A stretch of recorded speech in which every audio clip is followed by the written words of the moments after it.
साधी सिंपल भाजी भोपळ्याची। आज आपण भोपळ्याची खूप साधी सरळ भाजी करणार आहोत। इथे मी फोडणी करून घेते आहे,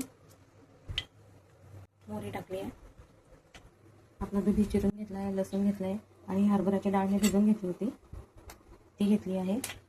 सोपी साधी सरळ भाजी करतोय आपण। मोहरी तडतडल्यानंतर इथे मी थोडं जिरं पण टाकते आहे,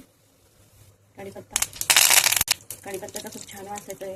हिंग ॲड करते आहे, लसूण ॲड करते आहे। ते सगळं असं छान परतल्यानंतर याच्यामध्ये हरभरा डाळ ॲड करते, ती मी भिजवून ठेवली होती।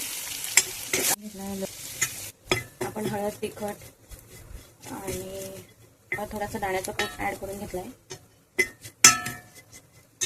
आणि आता मी थोडं दुधी ॲड करते। याच्यात थोडंसं पाणी टाकून हे शिजवून घेणार आहे। चवीपुरतं मीठ ॲड करूया आपण आणि आता आपण असं झाकण ठेवून त्याला शिजवून घेऊया।